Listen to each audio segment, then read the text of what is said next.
ان میں سے ایک بھائی نے کہا یار سیالکوٹ میں ایک اہل حدیث عالم ہے، وہ بہت اچھا ہے، جماعت الدعوہ کے وہ امیر ہیں وہاں پہ،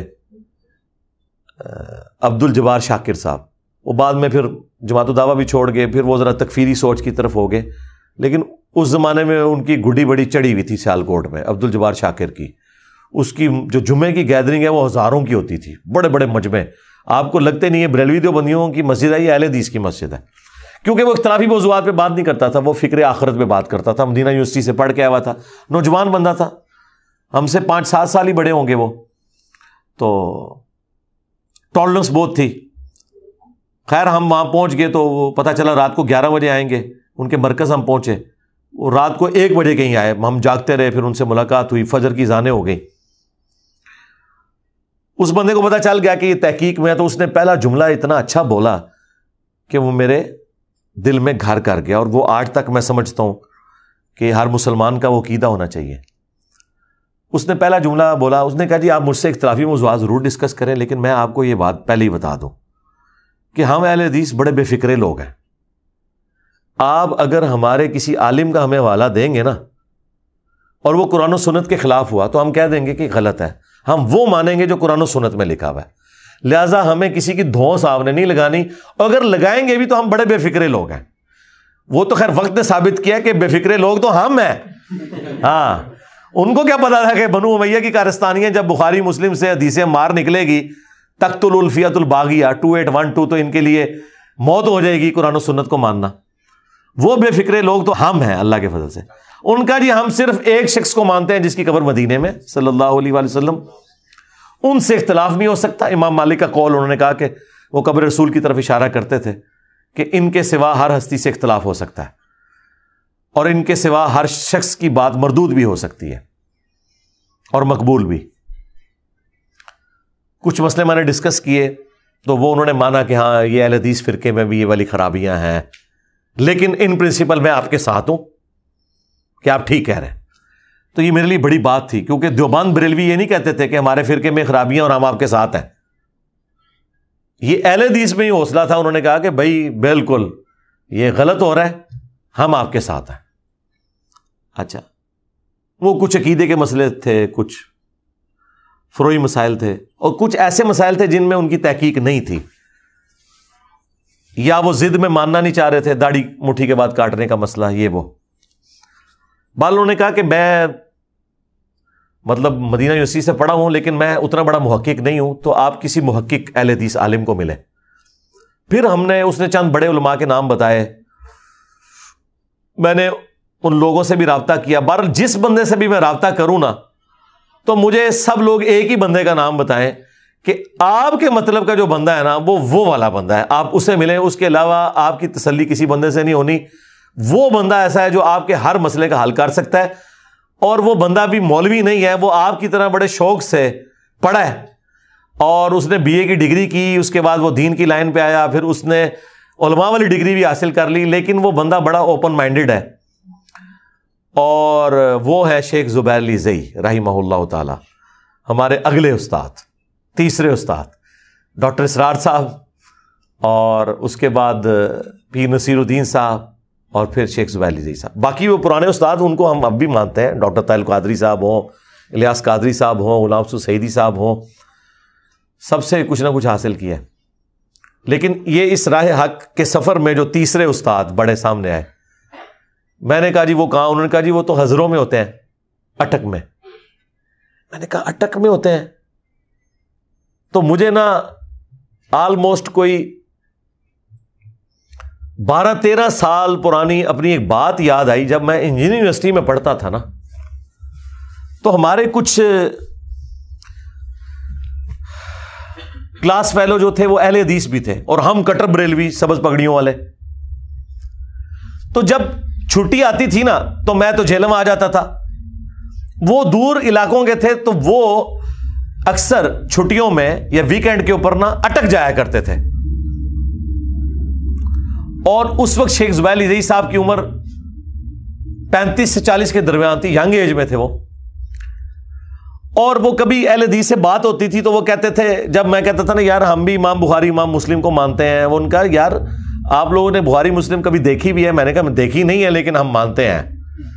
اور میں نے پہلی دفعہ, وہ ایک اہل حدیث لڑکا تھا جماعت الدعوہ کا امیر, وہ ہم سے 2 سال سینئر تھے, وہ بعد میں پھر کشمیر میں شہید بھی ہو گئے انجینئرسی کے دوران ہی. بڑا وہ لائک اسٹوڈنٹ تھا لیکن بڑا جذبے والا تھا. وہ اسی دوران, اس ٹائم تو وہ آرام موت مرا, آج میں کہتا ہوں وہ شہید ہو گیا. وہ ایک دن مجھے نا اپنے کمرے میں لے گیا, تو میں نے اس کے کمرے میں پہلی دفعہ نا بخاری شریف دیکھی. میں نے کہا یار یہ بخاری شریف ہے, اچھا ہم نے نام سنا ہوا تھا. تو اب ہم تو چھیڑتے تھے نا ان کو. میں نے کہا اچھا بتاؤ گنبد خضرا کے بارے میں تمہارا کیا خیال ہے, اور ہمیں پتا تھا وہ کہیں گے غلط ہے اور ہم کہیں گے یہ گستاخ رسول ہے. تو اس نے کہا یار وہ غلط ہے, وہ تو حدیثوں میں منع کیا گیا. میں نے کہا بس ٹھیک ہے تم لوگ گستاخ ہو یہ وہ نا. تو میں نے یزید کے مسئلے کے بارے میں پوچھا تو اس نے کہا جی یزید کو اچھے الفاظ کے ساتھ نا اس نے یاد کیا, اور اس نے آگے ایک اور جملہ بولا. اس نے کہا ہم بس حضرت ابو بکر عمر عثمان تک تو یہ خلیفہ جو ہے نا مانتے ہیں, حضرت علی جو ہے وہ ایگریڈ اپان خلیفہ نہیں ہے. اس وقت مسلمانوں کے 2 گروہ بن گئے تھے, تو حضرت علی اور امیر معاویہ. اچھا, اور مجھے اس وقت ان مسائل کی کوئی تحقیق نہیں تھی, میرے لیے کوئی امپورٹنٹ نہیں تھا. تو اس نے کہا بہرحال اگر آپ تحقیق کرنا چاہتے ہیں تو ہمارے استاد ہیں, ہم ویکینڈ پہ ان کے پاس نا اٹک جاتے ہیں. اٹک جو ہے وہ وہاں سے آپ سمجھ لیں 1.5-2 گھنٹے کا سفر ہی تھا ٹیکسلا یونیورسٹی سے. تو ہم آپ کو نا حضروں لے جاتے ہیں شیخ زبیر صاحب کے. میں نے کہا میں کیوں جاؤں گا اس کے پاس. اچھا, یعنی وہ جب انہوں نے مجھے شیخ زبیر صاحب کا بتایا نا, مجھے یاد آیا کہ وہ ساری چیز ریکال کرتی ہے. اچھا, کچھ دنوں بعد نا میں یونیورسٹی میں جب تھا, اسی لڑکے کے کمرے میں دوبارہ گیا نا, تو 2-4 باتیں ڈسکس ہوئی نا, تو مجھے کہنے لگا وہ علی بھائی میں نے آپ سے اس وقت جو ذکر کیا تھا نا وہ یزید والا مسئلہ, وہ ہمارا غلط تھا. یزید جو ہے نا وہ درست نہیں تھا, اور میر معاویہ بھی مسلمانوں کے حکمران نہیں ہے, حضرت علی خلیفہ راشد ہے. میں نے کہا اچھا. میں نے کہا تمہیں کس نے بات بتائی؟ اس نے کہا جی میں شیخ زبیر لزئی صاحب نے نا ہمارا یہ مسئلہ کلیئر کر دیا اس زمانے میں. میں آپ کو بتاؤں شیخ صاحب نے اہل حدیث فرقے کی تجدید کی ہے, ٹھیک ہے, اتنے کٹر قسم کے. اچھا خیر, پھر میں نے اس کے ساتھ وہ قطع تعلقی کر لی, اور ظاہر ہے کہ ہم اپنے اس فرقے میں اسٹرانگ, ایک دوسرے کو سلام بھی نہیں کرنا, اور وہ بھی مسجد میں نماز نہیں پڑھتے تھے کیونکہ اہل حدیث اپنی جماعت لادا کراتے تھے, حنفیوں کے پیچھے نماز نہیں پڑھتے تھے. امام ہمارا دیوبندی تھا یونیورسٹی کا, لیکن وہ بندہ اخلاص والا تھا. وہ پھر جہاد ٹریننگ, اس وقت جہاد آپ کو پتا ہے عروج پہ تھا. حافظ سعید صاحب کا طوطی بولتا تھا, یہ 1995-6 کی میں بات کر رہا ہوں. میں 97 میں وہ گیا کشمیر جہاد پہ, اور وہیں شہید ہو گیا. یہاں غیبانہ نماز جنازہ بھی اہل حدیثوں نے پڑھا. اچھا, ہم اس وقت بریلوی تھے, ہم بڑی خوشیاں منا رہے تھے کہ یار چلو اس منوز سے جان چھوٹی جو ان کا امیر تھا یہاں پہ. کیونکہ وہاں کیا کرتے تھے, نئے اسٹوڈنٹس کو بلاتے تھے, اور جماعت الدعوہ والے آپ کو پتہ ہے دعوت تبلیغ کا کام کرتے تھے, لوگوں کے عقیدے صحیح کرنا, ٹریننگ پہ لے جانا تو یہ ٹھیک ہو جانی نماز سنت کے مطابق. یہ باتیں تو آج میں کر رہا ہوں نا, اس زمانے میں تو نہیں کرتا تھا. اچھا خیر, جب میں جاب پہ 2002 میں آیا, تو 2000 میرا خیال ہے 7-8 کی بات ہے, جب میں یعنی ریورٹ ہو کے اہل حدیث کی طرف آیا. اور پھر میں نے 2008 کا اعتکاف جو ہے نا, وہ قبا مسجد جو ہے نا I-8 میں, بہت بڑا جماعت الدعوہ کا مرکز ہے اسلام آباد میں, فیض آباد کی بیک سائڈ پہ. وہاں میں نے نا, وہاں کوئی 700-800 بندہ اعتکاف کرتا ہے, عورتیں بیسمنٹ میں, مرد اوپر, اور بڑا ان کا وہاں تو ایون جو تراویح کی گیدرنگ ہے وہ بھی ہزاروں میں ہوتی ہے. بڑا اچھے قاری وہاں پہ انہوں نے ہائر کیے ہوتے ہیں. تو وہاں نا میری ملاقات ایک اپنے پرانے کلاس فیلو سے ہوئی, اور بعد میں وہ خیر NDC میں بھی آ گیا ہمارے ادارے میں ہی. تو وہ بندہ جب وہاں بیٹھا نا, تو وہ بھی اعتکاف بیٹھا ہوا تھا. اس نے جب مجھے دیکھا, اس کے تو طوطے ہی اڑ گئے نا. ذریعے ہماری ملاقات ہو رہی ہے 8-9 سال کے بعد, فارغ ہونے کے بعد. کہ چلیں آپ, کلاس فیلو تھا میرا انجینئر یونیورسٹی میں. مجھے کہتا ہے یار میں مان ہی نہیں سکتا کہ تم چینج ہو گئے ہو. وہ مجھ نے میرا وہ کٹر دوڑ دیکھا ہوا تھا. تو میں نے کہا یار یہ اللہ تعالیٰ کی کرم نوازی ہے, اللہ تعالیٰ نے تو ہی تک پہنچایا یہ ہونا. تو وہ مجھے کہنے لگا کہ وہ ہمارے جو بھائی تھے نا, تو وہ آپ کے لیے بڑی دعائیں کیا کرتے تھے. اللہ تعالیٰ کسی کی دعا قبول کر سکتا ہے. اچھا وہ کہتا ہے میں نے اپنے اس بھائی سے کہا کہ تم وہ اتنی نفرت کرتا ہے اور تم, اس نے کہا یار مجھے لگتا ہے اس بندے کو ہدایت مل جانی ہے کیونکہ جتنا اس کے اندر تڑپ کا مادہ ہے, لیکن اس ٹائم تو نہیں ملی, یعنی کدھر 1997 اور کدھر 2008, 11 سال بعد. اسی لیے دعا میں بڑی طاقت ہے, دعائیں لوگوں کے لیے کرنی چاہیے. خیر میں آپ کو بتا رہا ہوں, وہ پھر شیخ زبیر علی زئی صاحب کا پتا چلا, ہم پہنچ گئے جی. میرے آفس کے ایک کلیگ تھے, وہ مجھے کہنے لگے کہ جی میرے پاس شیخ زبیر صاحب کے ایک اسٹوڈنٹ کا کانٹیکٹ نمبر ہے جو ہمارے یونیورسٹی میں بھی سینئر تھے, اور پھر وہ چھوڑ کے انہوں نے ڈگری بھی مکمل نہیں کی, وہ پھر اس فیلڈ میں آ گئے, انہوں نے پھر مدرسہ بنا لیا اپنا اور تحقیق کرنی شروع کر دی. پھر وہ غامدی صاحب کے ساتھ بھی رہے, انہوں نے نا شیخ زبیر صاحب کا ہمیں موبائل نمبر دیا. اس دوست نے ٹائم لیا تو شیخ زبیر صاحب نے کہا کہ جی آپ نا فلاں دن آ جائیں شام کے وقت. ہم نے خیر اسلام آباد سے نکلے اور یہ تاریخ تھی 28 مئی 2008, یوم تکبیر. یوم تکبیر کو 10 سال ہو چکے تھے. 28 مئی 1998 کو پاکستان نے اٹامک ایکسپلوژنز کیے تھے اور ان کی یہ 10ویں اینیورسری تھی. 28 مئی 2008 کو شیخ زبیر علی زئی صاحب سے ملاقات ہوئی ان کی لائبریری میں. میں نے وہ سارے پوائنٹ نوٹ کیے ہوئے تھے, مٹھی کے بعد داڑھی کاٹنے کا مسئلہ, یزید کا مسئلہ, اور اسی طریقے سے چوتھے دن قربانی کا مسئلہ, وہی جو ہمیں اہل حدیث کے ساتھ اعتراضات ہیں. اب حیران کن بات, ان سارے مسئلوں میں شیخ زبیر علی زئی صاحب کا وہی موقف تھا جو اہل حدیثوں کا نہیں تھا. اچھا اب میں نے کہا میں اس بندے کو کسی ایک جگہ تو مات دوں نا کہ یہاں پہ تم غلط ہو. تو ایک مسئلہ ایسا نکلا, اور وہ مسئلہ تھا وسیلہ اور توسل کا. میں نے کہا جی آپ لوگ توسل کو غلط سمجھتے ہیں اور شرک. ان کا نہیں, میں شرک نہیں کہتا, بس ہم اس طرح کے توسل کے قائل نہیں ہیں. میں نے کہا وہ ابن ماجہ میں حدیث ہے نبی الاسلام کے وسیلے سے جو دعا والی. انہوں نے کہا وہ آپ حدیث, انہوں نے حدیث جو میں حدیث کہتا تھا وہ اسی ٹائم عربی نکالتے تھے, کہتے یہ پڑھ. اچھا اس بندے نے کبھی یہ نہیں کہا پڑھ, نہ سولوشن اینڈ پہ وہ خود پڑھتے تھے, کہتے تھے یہ دیکھو آگے الفاظ ہیں, اے اللہ نبی کی شفاعت میرے حق میں قبول کر. تو نبی الاسلام نے اس سے دعا کا وعدہ کیا تھا, حضور سامنے موجود تھے تو دعا کروا لی. اس کو آپ آج کی ڈیٹ میں کیسے ایکسٹراپولیٹ کر سکتے ہیں؟ میں نے کہا بات تو ٹھیک ہے. پھر ان کا چھوڑ دے علی بھائی, وہ علی بھائی مجھے کہتے تھے شیخ زبیر صاحب, وہ کہتے ہیں میں آپ کو بخاری سے ایک حدیث بتاتا ہوں 1010 انا کننا نتوسل الیک بنبینا. یہ میں نے زندگی میں پہلی بار حدیث نا شیخ زبیر صاحب کے پاس کہ حضرت عمر کہتے ہیں کہ اے اللہ جب تک تیرے نبی ہم میں موجود تھے ہم ان کو پیش کرتے تھے, اب تیرے نبی کے چچا کو لائے ہیں. شیخ زبیر صاحب نے کہا دیکھو حضرت عمر کا وہی عقیدہ جو ہمارا ہے کہ آپ نے نیک بندے سے دعا کرانی ہے, ورنہ حضرت عمر حضور کا وسیلہ پیش کر سکتے تھے. مجھے کہتے ہیں آپ بتاؤ. میں نے کہا جی آپ نے مجھے لاجواب کر دیا, اس حدیث کا میرے پاس کوئی جواب نہیں ہے, یہ تو واضح ہے. تو میں نے کہا میرا عقیدہ ثابت ہو نہ ہو, آپ کا عقیدہ ثابت ہو گیا بہرحال ادھر سے. تو یہ ایک مسئلہ تھا. باقی داڑھی کے مسئلے میں انہوں نے کہا میں تو قائل ہوں, میں نے تو مضمون لکھا ہوا ہے. یزید کا مسئلہ وہ جنتی لشکر والوں نے کہا یہ میں نے تو مضمون لکھا ہوا ہے. جو بھی میں بات کروں ان کا یہ دیکھو میں نے تو اس پہ مضمون لکھا ہوا ہے اہل حدیث رسالے میں. میں نے کہا آپ کون سے اہل حدیث ہیں؟ تو وہ کہتے ہیں بھائی میں اپنا ذمہ دار ہوں, میں منہج اہل حدیث کے اوپر ہوں, اہل حدیث فرقے کا کوئی لینا دینا نہیں میرے ساتھ. پھر ان سے دوستی ہوگی, پھر میں نے انہیں قائل کیا. میں نے کہا چونکہ جنتی فرقہ تو اہل حدیث ہے, ہم تو ایک روٹ کر بیٹھے ہوئے تھے, تو نا آپ کے نظریات جو ہے نا وہ قرآن و سنت کے مطابق ہے, تو میں چاہ رہا ہوں میں آپ کا ایک ویڈیو انٹرویو ریکارڈ کروں. تو اس سے پہلے شیخ زبیر صاحب ویڈیو انٹرویو پہ نہیں آتے تھے. انہوں نے ایگری کر لیا. 17 جون 2009 کو میں حاضر ہو گیا, یعنی ملاقات ہوئی تھی 28 مئی کو, اور 28 مئی کے دن ہی میں نے رفع الاجدین کے ساتھ نماز پڑھی تھی پہلی مغرب کی شیخ صاحب کے پیچھے, اور عشاء کی. یعنی یوم تکبیر کے دن ہم نے بھی وہ بت گرا دیے, ٹھیک ہے, جو یہ کہتے ہیں نا بت رکھ کے آتے تھے, بت نہیں رکھتے تھے. بہرحال یہ ہو گیا. تو بہرحال ٹائم لیا, 17 جون کو ان سے ملاقات تھی. اس میں میں نے 100 کوسچنز ود شیخ زبیر علی زئی کیے. وہ جو ویڈیو اپلوڈ ہے وہ آپ نے دیکھی ہے ترتیب کے ساتھ, وہ ساری چیزیں. وہ جب ریکارڈنگ ہو گئی تو وہ جب اپلوڈ ہوئی تو اہل حدیث کو تو آگ لگ گئی. انہوں نے کہا کہ یار یہ ٹھیک ہے, یہ باتیں ہماری کمزوریاں تھیں, لیکن بتائی نہیں جاتی ساری باتیں. ٹھیک ہے, تو وہی والا چکر تھا, یہ باتیں بتائی نہیں جاتی.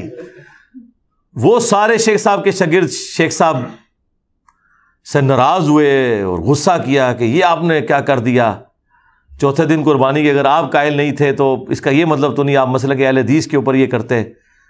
تو مجھے بعد میں شیخ زبیر صاحب نے کہا یہ تو یار وہ اسٹوڈنٹ ناراض ہیں, بل میں نے جو کام ڈالنا تھا وہ ڈال دیا, ویڈیو چڑھ گئی. بہرحال شیخ زبیر صاحب تو شریف نفس آدمی تھے, تو اس کے بعد پھر میں نے 2-3 ان کی اور ریکارڈنگز کر لیں, اپنے لیپ ٹاپ ان کے سامنے رکھتا تھا اور ریکارڈنگ کر لیتا تھا. پھر جب میں نے آخری ان کی ریکارڈنگ جو کی ہے نا, تو اس وقت انہوں نے کہا جی میں نے نہیں ریکارڈنگ کروانی ہے, وہ لوگ یہ کرتے ہیں اور وہ کرتے ہیں, لوگ باتیں کرتے ہیں. تو میں جمعے سے پہلے ہی پہنچ گیا وہاں پنڈی, وہ جمعہ پڑھانے آئے ہوئے تھے. میں نے کہا شیخ صاحب یہ ضروری ہے, آپ کو پتہ نہیں ہے اصلاح یہ وہ. خیر قائل کیا, وہ قائل ہو گئے, وہ ریکارڈنگ بھی ان کی ہو گئی. وہ 35 کوسچنز, 40 کوسچنز, 20 کوسچنز, 100 کوسچنز. بل کوئی اہل حدیث فرقے دا لک میں پان دیتا. ٹھیک ہے, اور نیک نیتی کے ساتھ, اہل حدیث کو گمراہ سمجھتے ہوئے نہیں, حق پہ سمجھتے ہوئے کہ ان کی اصلاح کرنی چاہیے. جس طرح مجھے بریلویوں کی اصلاح کا شوق ہوا, پھر دیوبندیوں کی اصلاح کا شوق ہوا, اور شوق میرا نکل گیا. اہل حدیث کی اصلاح کا بھی شوق تھوڑے عرصے بعد وہ بھی نکل گیا. جب یہ ہوا تو اب بڑے یعنی حالات و واقعات میرے لیے تکلیف دہ ہونا شروع ہو گئے. یعنی اہل حدیث بھی نفرت کرنا شروع ہو گئے کہ یہ تو ہمارے فرقے کو بدنام کر رہا ہے, یہ کر رہا ہے. اور میں یعنی پورے اس پیشن پہ تھا کہ ان کی اصلاح میں نے کرنی ہے. یہ تجدیدی کام جو ہے نا یہ میرے ہاتھوں ہی ہونا ہے.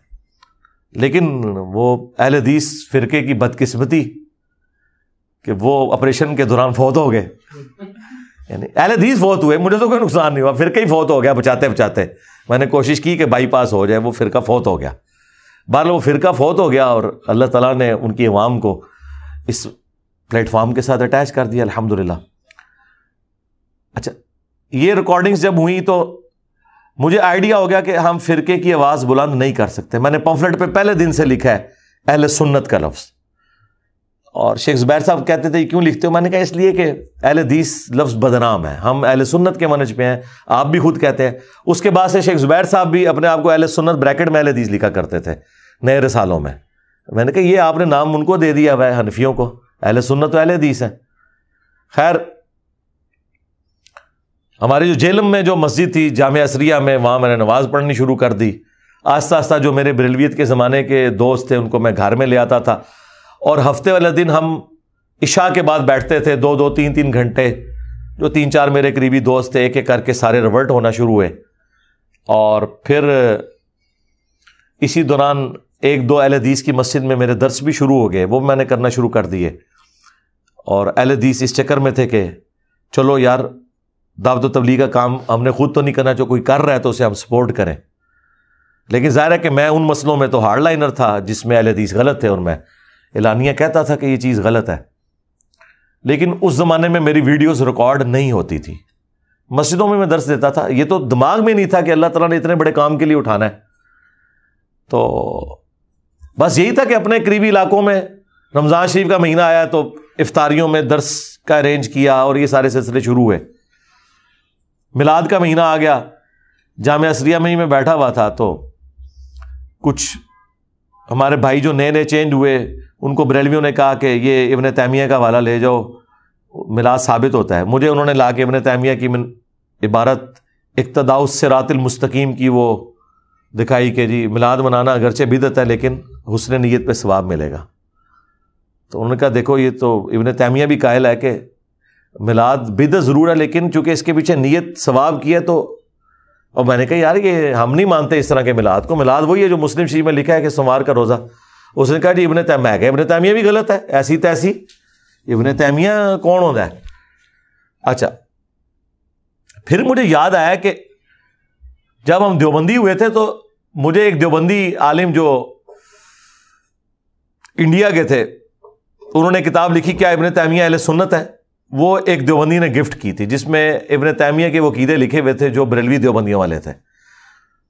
کیا ابن تیمیہ اہل سنت تھے؟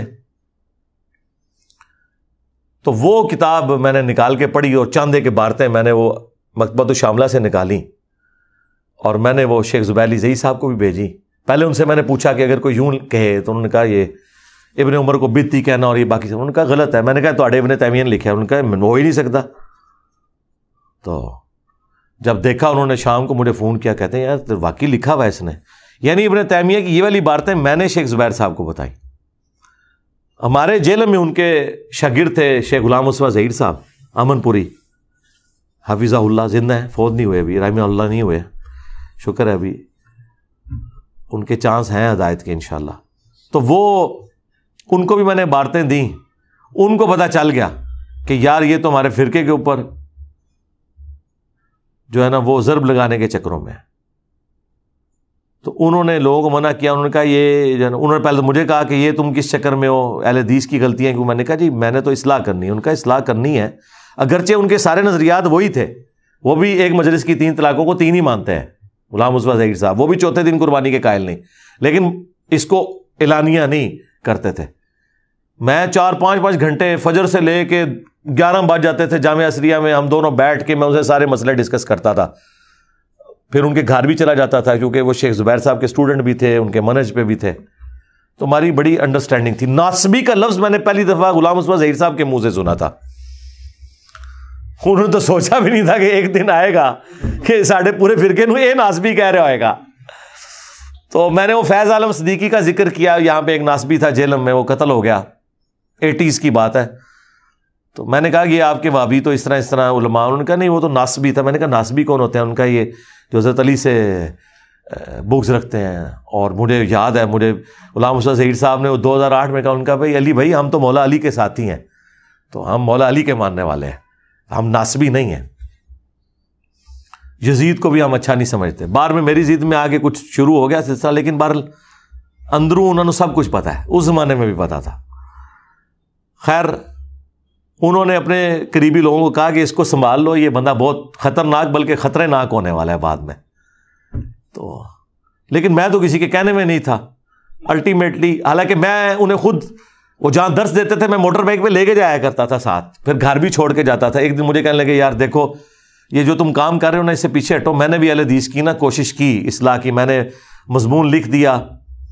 وہ غم حسین والا ایک مضمون انہوں نے لکھا تھا جس میں حضرت عائشہ نے جو ماتم کیا تھا حضور کی وفات کے اوپر. ان کا حدیث تو ٹھیک ہے لیکن بعد میں انہیں شرمندگی تھی تو اہل حدیث ناراض ہو گئے تھی, تجھے مننے کیوں ہو کہ حدیث ہے وہ ٹھیک ہے. اور دوسرا انہوں نے کہا یہ جو جنازے میں ایک طرف سلام پھیرنے والا جو میں نے مسئلہ لکھا ہے تو میرے 50 رسالے بند ہو گئے, کیونکہ انہوں نے کہا کہ کیونکہ اہل حدیث تو 2 طرف ہی پھیرتے ہیں, حالانکہ علماء عرب ایک طرف پھیرتے ہیں. تو مجھے کہنے لگے یار یہ ان کا مزاج بڑا سخت ہے تو ان کی اصلاح کی, لیکن ان کو کیا پتا تھا میرا مزاج تو ان سے بھی زیادہ سخت ہے. الٹیمیٹلی نا وہ پھر یہ حالت ہوگی کہ میں سلام کرتا تھا, وہ سلام کے جواب بھی دینا بند ہو گئے. تو اور انہوں نے کہا یار یہ بندہ جو ہے بہت خطرناک ہے. شیخ زبیر صاحب کو فون پہ انہوں نے بڑی بدتمیزی کی. مجھے شیخ زبیر صاحب نے خود بتایا, بلکہ وہ ویڈیو ایک آڈیو ریکارڈنگ بھی ہے جس کے انہوں نے اینڈ پہ کہا کہ میں نے تو 3 دن ہوئے فون بند کیا ہوا ہے, اس نے میرے ساتھ بڑی بدتمیزی کی ہے غلام مصطفیٰ ظہیر نے, حالانکہ میرا اسٹوڈنٹ ہے. اور وہ مجھے کہتا ہے تم منافق ہو کہ تم علی کو گمراہ کر رہے ہو اور اہل حدیث فرقے کا نقصان ہو رہا ہے.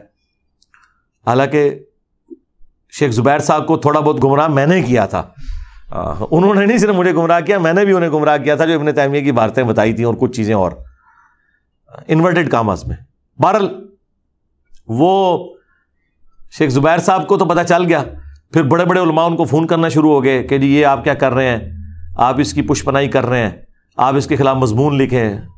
انہوں نے کہا وہ حدیثیں ہی بیان کرتا ہے, اور ابھی تک تو میں کھل کے سامنے آیا بھی نہیں تھا. تو کیونکہ مجھے ابھی خود بھی کئی چیزیں اتنی کلیئر نہیں تھی بنو امیہ کے حوالے سے. یزید تک تو مسئلہ کلیئر تھا, حضرت معاویہ تک بھی موٹا موٹا کلیئر تھا, باقی تو مجھے چیزیں نہیں پتہ تھی. تو ان کو علماء نے کہا کہ جی آپ, تو میں نے شیخ زبیر صاحب سے کہا, میں نے کہا جی میں تو اپنے راستے سے پیچھے نہیں ہٹ سکتا, تو یہ ہے کہ آپ میرے ساتھ نا قطع تعلق ہی کر لیں, اب ہم قیامت والے دن ملیں گے انشاءاللہ. تو آخری ملاقات میری ان کی وفات سے سال پہلے ہوئی تھی, سال نہیں تقریباً 1.5 سال پہلے, جون 2012 میں انہوں نے G10 میں جمعہ پڑھایا تھا اہل حدیث کی مسجد میں. اس کے بعد پھر فون پہ بھی چونکہ انہوں نے کہا کہ یار پھر میں نے کہا آپ مولوی جب آپ کو رابطہ کریں گے میرا اس سے رابطہ ہی کوئی نہیں ہے تو آپ کو جھوٹ بھی نہیں بولنا پڑے گا اور آپ پہ کوئی دباؤ بھی نہیں ڈالے گا کہ اس کو سمجھائیں. میں نے کہا مجھے کہتے ہیں تم میرے پیچھے ایک دفعہ اہل حدیث کی طرف آ جاؤ, دیکھو یہ تو میدان خالی ہے, یہ تمہیں امام مان لیں گے. میں نے کہا میں اپنی آخرت برباد کروں, میں نے نہیں فرقوں میں پڑھنا, میں نے فرقہ واریت کے بغیر اپنے معاملے کو لے کے چلنا ہے. اور اسی دوران مجھے مولانا اسحاق صاحب کا تعارف ہو گیا. یہ چوتھا استاد میری زندگی میں آیا. یعنی بات ڈاکٹر اسرار سے شروع ہوئی, پھر پیر نصیر الدین نصیر, پھر شیخ زبیر علی زئی, اور پھر مولانا اسحاق صاحب. مولانا اسحاق صاحب رحمہ اللہ تعالی, میں جب اہل حدیث کی طرف آیا نا تو مجھے جو بھی بندہ ملے نا مجھے کہ وہ اس بابے سے بچنا ہے آپ نے, فیصلہ آباد والا ایک, وہ ہے اہل حدیث ہے لیکن گمراہ ہے. اچھا, اور مجھے کچھ نہیں پتا کہ بابا کیا کہتا ہے, لیکن مجھے یہ پتا چل گیا کہ اس طرح کا وہ بابا ہے فیصلہ آباد میں, اور وہ ہے وہابی اور گمراہ ہے. اچھا, وہ جو بندے بھی چینج ہوتے تھے نا, جس طرح اہل حدیث میں آپ کوئی تحقیق کرتا ہے نا تو اس کو کہتے ہیں انجینئر سے بچنا ہے, تو اس زمانے میں وہ کہتے تھے مولانا اسحاق سے بچنا ہے. اچھا, پھر شیخ زبیر صاحب نے بھی مولانا اسحاق صاحب کے خلاف ایک مضمون لکھا ہوا تھا اہل حدیثوں کے کہنے کے اوپر نا, وہ مضمون بھی میں نے پڑھا ہوا تھا. وہ مضمون بھی یہ تھا کہ وہ جس طرح کوئی ضعیف واقعہ بیان کرتے, اس طرح اس قسم کے مضامین تھے. میں نے شیخ زبیر صاحب سے پوچھا کہ میں نے کہا مجھے جو بھی اہل حدیث ملتا ہے نا اسے پتا چلتا ہے یہ بندہ اہل حدیث کی طرف آیا تو مجھے ایک ہی مشورہ دیتا ہے کہ مولوی اسحاق کو نہیں سننا. تو میں نے کہا یہ مولانا اسحاق کے بارے میں آپ کا موقف کیا ہے؟ تو شیخ زبیر صاحب نے پہلا جملہ بولا, مجھے کہتے ہیں بابا بڑی چیز ہے علی بھائی, بڑی چیز ہے وہ بابا, کوئی اسپیکنگ پاور تو بلا گئی ہے مولانا اسحاق کی, باقی تو شاہی کوئی نہیں ان کے مقابلے میں, اور جتنا ان کا ورسٹائل نالج تھا. تو شیخ زبیر صاحب نے بھی کچھ ویڈیوز ان کی دیکھی ہوئی تھی, سی ڈیز کی فارم میں اس وقت آتی تھی. تو مجھے کہنے لگے کہ وہ نا لیکن وہ بابا گمراہ ہے. تو میں نے کہا جب اتنے گمراہ چیک کیے تو ایک گمراہ اور چیک کر لیتے ہیں. ہاں, اب اللہ تعالیٰ نے مجھے گائیڈ کرنا تھا. انہی دنوں میرے آفس میں ایک بندہ ایسا آیا جو انجینئرنگ یونیورسٹی میں, وہ بھی دعوت اسلامی میں تھا, مجھ سے 1 سال جونیئر تھا جب میں دعوت اسلامی میں تھا, اور وہ مولانا اسحاق کو ملنے جا رہا تھا. وہ مجھے دیکھ کے حیران ہوا کہ میں اہل حدیث ہو چکا ہوں اور وہ اہل حدیث سے بھی آگے جا چکا ہوا ہے. تو نا وہ جب اس نے مجھے کہا, میں نا وہ ایک بہت بڑے اس دور کے عالم دین ہے فیصلہ آباد میں, بہت بڑے اسلامک اسکالر ہیں, تو میں انہیں ملنے جا رہا ہوں. میں نے کہا کون؟ تو کہنے لگے وہ مولانا اسحاق صاحب ہیں. میں نے کہا یہ وہ جو بابا جی ہیں؟ کہتے ہیں ہاں. اچھا, کہتے ہیں آپ نے سنا؟ میں نے کہا ان کے بارے میں نے سنا ہوا ہے, لیکن آپ جا رہے ہو نا کچھ سی ڈیز ان کی لے آنا وہاں سے, تو میں نا وہ دیکھوں گا. کیونکہ اس زمانے میں یوٹیوب انٹرنیٹ کون گھر میں لگواتا تھا, اسپیڈ بھی کدھر, اور یہ تو بعد میں ذرا بوم آیا نا 2015 کے اندر جا کے. تو اور مجھے اتنا پتا بھی نہیں تھا کہ یوٹیوب چینل بھی, اس طرح کی کوئی ویڈیوز بھی, یہ ایک چینل بھی جو بنایا تھا وہ ہمارے کسی اسٹوڈنٹ نے بنایا تھا, وہی اپلوڈ کرتا تھا. میں نے کبھی یوٹیوب یوز بھی نہیں کیا تھا, میں نے 2014 کے بعد اسے استعمال کرنا شروع کیا ہے. تو وہ کہنے لگا ٹھیک ہے میں آپ کے لیے سی ڈیز لے آؤں گا. وہ آیا تو پھر کچھ عرصے بعد اس نے مجھے سی ڈی لا کے دی. آفس میں نا میرے وہ سی ڈی روم بھی تھا. میں نے جب پہلی سی ڈی مولانا اسحاق کی ڈالی نا, آپ یقین کریں میں نے جب وہ ویڈیو کھولی نا تو وہ بندے کو عادت ہوتی ہے نا ایک جلدی جلدی پتہ لگے بھی کیا کہنا ہے.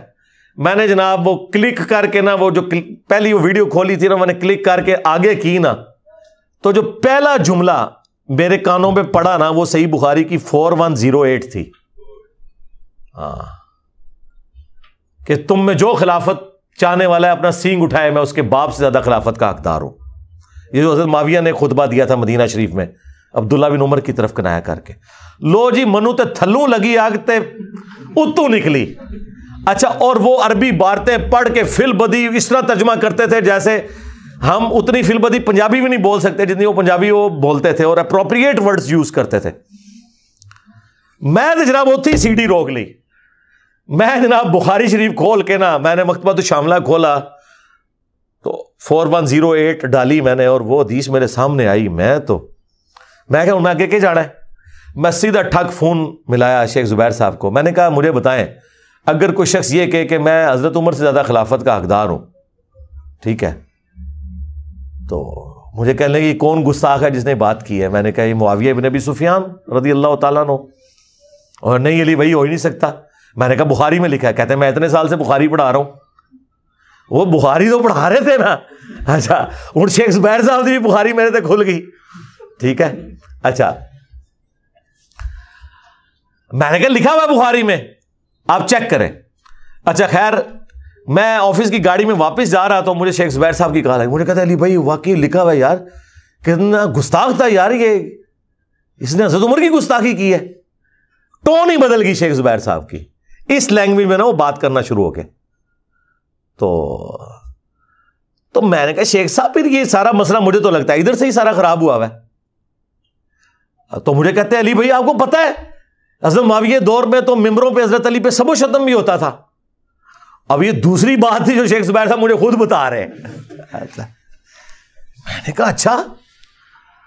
تو وہ کہتے ہیں دیکھیں نا اسی لیے تو سنی علماء کہتے ہیں بس ثابت ہونے کی وجہ سے احترام کرنا ہے, باقی تو.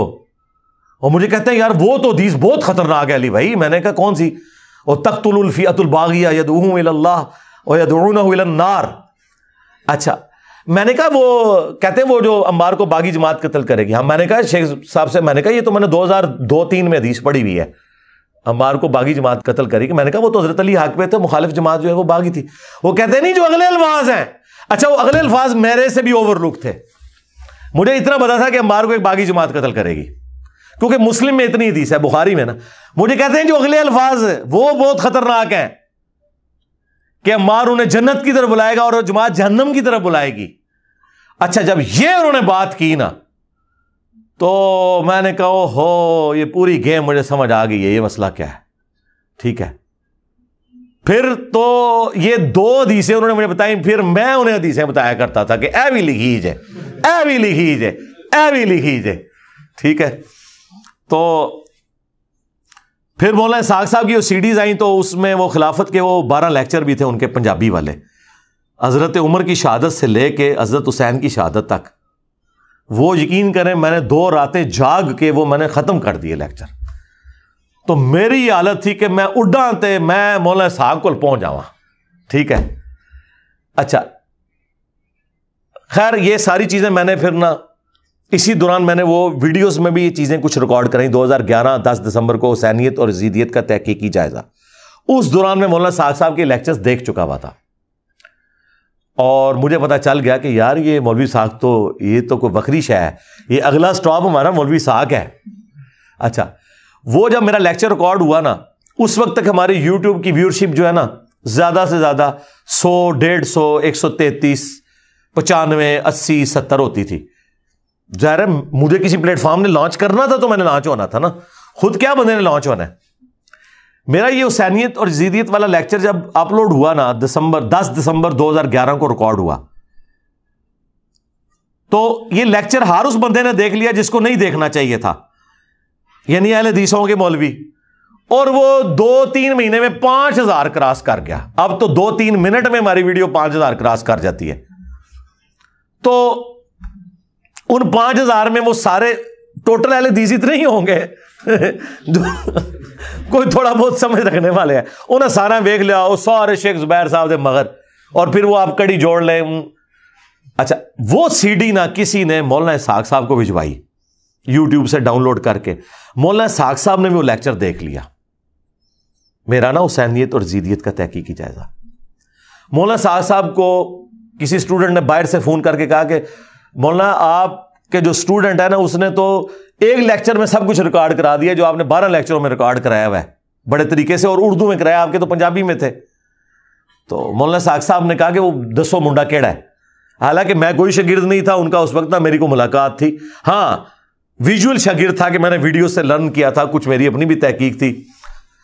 تو میں نے نا مولانا اسحاق صاحب نے مجھے پیغام بھجوایا ایک بندے کے تھرو کہ علی کو مجھے آ کے ملے فیصلہ باد نا. تو میں نے کہا ٹھیک ہے, کوئی بھی چھٹی آئی تو میں, کیونکہ ویکینڈ پہ تو میں نے جہلم جانا ہوتا تھا, کوئی ویکینڈ سے علاوہ کوئی چھٹی آئی تو میں جاؤں گا. بائی چانس انہی دنوں میں نا 23 مارچ 2012 23 مارچ کی یوم پاکستان کی چھٹی ہوا کرتی تھی اور وہ جمعے کے دن آ گیا. 3 چھٹیاں ہوگی ہماری، جمعہ، ہفتہ، اتوار. تو میں نے کہا چلو یہ جمعے کی چھٹی ہے، ہفتہ اتوار جیلم گزاریں گے. تو جمعے کی چھٹی ہم 23 مارچ 2012 کی مولانا اسحاق صاحب کے پاس. میں نے اپنے جو دوست تھے جن کے گھر میں درس بھی دیتا تھا I-10 میں، انہیں میں نے کہا، ان کا ٹھیک ہے جی گاڑی ریڈی ہے، موٹر وے سے جائیں گے. اور ثاقب اکبر صاحب کے پاس بھی ان دوران میں شیعہ کے پاس بھی جاننا شروع ہو گیا، لیکن ثاقب اکبر صاحب جو اتحاد امت پہ کام کرنے والے شیعہ، وہ رافضی ٹائپ نہیں، اس طرح کے شیعہ نہیں، رحمہ اللہ تعالی. یہ میرے 5ویں استاد تھے، وہ فوت ہو چکے ہیں. ان سے میں نے ٹالرنس سیکھی. شیعہ کے فرقے کو میں نے اڈاپٹ تو نہیں کیا، لیکن میں نے اہل حدیث ہوتے ہوئے، سنی ہوتے ہوئے شیعہ کے ساتھ انٹریکشن شروع کیا کہ میں نے آبزرو کروں گی یہ کیسے سوچتے ہیں. کیونکہ حضرت معاویہ والے مسئلے میں، یزید کے مسئلے میں تو ہم ایک پیج پہ آ چکے تھے، سوائے ایک ڈفرنس کے کہ وہ تھوڑا ایکسٹریم تھے. لیکن ثاقب اکبر صاحب ایکسٹریم نہیں تھے. وہ کہتے تھے میں انہیں صحابی مانتا ہوں، ان کا معاملہ اللہ کے سپرد ہے. باقی حضرت علی کے ساتھ وہ بغاوت کی، وہ اقلاد آباد، باقی وہ سب و شتم کے قائل کوئی نہیں تھے. توحید بھی ان کی مارے والی تھی. تو وہ بھی 2010 سے ٹل ان کی ڈیتھ تک اچھا ان کے ساتھ رہا. پاکستان کے دینی مسالک، ان کی کتاب بھی میں نے آپ لوگوں کو تعارف کروائی ہے. تو مولانا اسحاق صاحب کے وہ بھی بڑے عاشق تھے. انہوں نے کہا کہ جب بھی تم گئے مجھے بھی لے کے جانا. انہیں بھی ہم ساتھ لے گئے. ایک سوال، وہ 40 کوسچن ود مولانا اسحاق میں اینڈ پہ جا کے ان کا بھی ریکارڈ ہے آڈیو میں. یعنی وہ پیچھے بیٹھے ہیں، میں ویڈیو میں تو میں بھی نہیں نظر آ رہا، میری آواز ہے کیونکہ کیمرہ ایک تھا نا. 23 مارچ 2012 کو ہماری ملاقات ہوئی اور یہ ریکارڈنگ جمعے سے پہلے ہو چکی ہوئی تھی، چونکہ ہم صبح پہنچ گئے تھے وہاں 10:30 بجے. کیمرہ مین کو انہوں نے بلا لیا. میں نے 40 کوسچنز لکھے ہوئے تھے اور وہ میں نے وہی زیادہ تر یہ سنی شیعہ کنفلکٹ پہ کیے. سرکار وہ جو 40 کوسچنز ہیں نا، وہ علم کا وہ شاہکار خزانہ ہے. وہ آپ جب بھی دیکھیں گے نا آپ کو نئی بات اس میں سے پتہ چلے گی. 10 دفعہ تو میں دیکھ چکا ہوں خود. ہر دفعہ میں کہتا ہوں یار یہ مولانا صاحب نے یہ جو ایک چھوٹا سا جملہ بولا تھا، اچھا یار یہ بہت بڑی بات تھی، یہ اس سے ریلیٹ ہوتی ہے. اس وقت تو ہم کیجول، ظاہر ہے کہ مجھے ٹینشن تھی، میں نے سوال بھی پورے کرنے 1.5 گھنٹے میں، جواب بھی. ہر دفعہ کوئی نہ کوئی جملہ اور ایسا چھکا مارتے تھے کہ جناب وہ بات صرف مولانا صاحب کے دماغ میں ہی آتی تھی. تو وہ ریکارڈنگ، وہ میری پہلی اور آخری ملاقات تھی. اس کے بعد میری ان سے ملاقات نہیں ہوئی. اور بہرحال علی اللہ حسن نقوی صاحب کی تو روزانہ ہی فون پہ بات ہوتی تھی مولانا اسحاق صاحب کے ساتھ. اور اگر خدا نہ خواستہ ان کی وائف فون اٹھا لے تو ان کو کافی بے عزتی بھی کروانی پڑتی تھی، کیونکہ 1.5 گھنٹہ ضائع کرتے تھے. تو یہ فون کرتے رہتے تھے. اگر ان کی وائف اٹھائے تو کہتے ہیں میں بند کر دیتا تھا. مولانا صاحب اٹھا لے تو وہ تو آپ کو پتہ شوقین مزاج تھے. آپ کو بندہ فون پہ کر رہا ہے 1.5 گھنٹہ، وہ سوالوں کے جواب ہی دے رہے ہیں. تو مولانا صاحب کی وفات کے بعد مجھے علی اللہ حسن نقوی نے یہ بات بتائی کہ مولانا اسحاق صاحب مجھے یہ کہتے تھے کہ میرے بعد اگر کوئی بندہ ہے نا جو یہ اہل بیت کا دفاع کرے گا، وہ مجھے علی نظر آتا ہے، یہ اس مسئلے کو آگے لے کے چلے گا. لیکن یہ بات انہوں نے مجھے نہیں کبھی کی، میں کیوں جھوٹ بولوں، لیکن یہ بات انہوں نے بارہا ان سے کی تھی. اور یہ تو ان کی بات تھی، وہ کرامت ظاہر ہوئی. مولانا اسحاق نے کیا کرنا تھا یا مودودی نے کیا کرنا تھا جو میں نے کر دیا، اور میں نے بھی کیا کرنا تھا اللہ نے کروا لیا. ہاں، ذاتی طور پہ سب کچھ ہوا. خیر بہرحال مولانا اسحاق صاحب کی ڈیتھ ہو گئی 28 اگست 2013 کو، اور اسی سال 10 نومبر 2013 کو شیخ زبیر صاحب کی ڈیتھ ہو گئی. دونوں استاد چلے گئے. عام الحزن ہے میرے لیے، غم کا سال ہے. دونوں کے جنازوں میں بھی شامل ہوا، وفات تک، یعنی وہ قبرستان دفنانے تک شریک رہا. اور دونوں دفعہ علی نقوی کو بھی میں ساتھ لے کے گیا. اور شیخ زبیر صاحب سے میں نے تعارف کرایا علی اللہ حسن نقوی کا، اور مولانا اسحاق صاحب کے ساتھ تو وہ ویسے ہی تھے.